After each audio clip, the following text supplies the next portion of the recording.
Good afternoon. Welcome to the Midday Mull for Monday, the 20th of July. With Robert Murray McShane, we read two passages today, one from Jeremiah 16, one from Mark chapter 2, and there's a link in them. In the Jeremiah passage, from verse 10, God says to Jeremiah, "When you tell these people all this, and they ask you, 'Why has the Lord decreed such a great disaster against us? What wrong have we done? What sin have we committed against the Lord our God?' Then say to them, 'It is because your ancestors forsook me, declares the Lord, and followed other gods and served and worshipped them. They forsook me and did not keep my law. But you have behaved more wickedly than your ancestors. See how all of you are following the stubbornness of your evil hearts instead of obeying me.'" And here are these people who are clearly in the wrong, following other gods, disobeying God, ignoring everything he said. And then when judgment comes, they say, "But why? What have we done? Look at, we're innocent of this."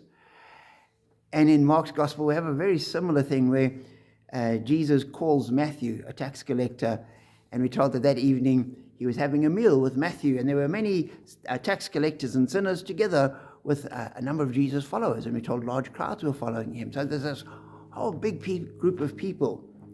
In verse 16 of Mark 2, when the teachers of the law, who were Pharisees, saw him eating with the sinners and tax collectors, they asked his disciples, "Why does he eat with tax collectors and sinners?" On hearing this, Jesus said to them, "It's not the healthy that need a doctor, but those who are ill. I've not come to call the righteous, but sinners."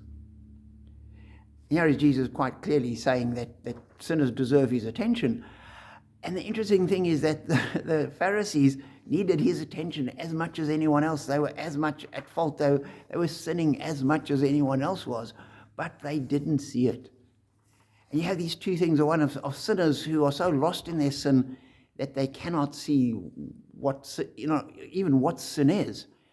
And on the other extreme, self-righteous people who are so caught up in their little narrow definition of what is good that they can't see their failure.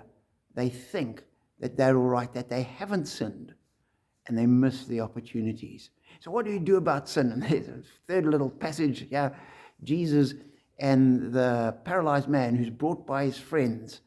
And he looks at him and he says to this paralyzed man, "Son, your sins are forgiven." And all the Pharisees are upset. How can this fellow forgive sins? This is blasphemy. You can't say things like that. And in verse 9 of Mark 2, Jesus says to them, "Which is easier to say to this paralyzed man, 'Your sins are forgiven,' or to say, 'Get up, take your mat, and walk'? But I want you to know that the Son of Man has authority on earth to forgive sins." So he said to the man, "I tell you, get up, take your mat, and go home." He got up, took his mat, and walked out in full view of them all. And how Jesus is saying the Son of Man, he has authority to forgive sins. So sin is an issue. Some people can't even see what sin is. Other people have defined very clearly what sin is, but it's what other people do, not what they do. And we need to recognize that we all sin and fall short of the glory of God. And Jesus comes as the antidote. He has authority to forgive sins. That's the hope that we have in him in eternity. Be blessed.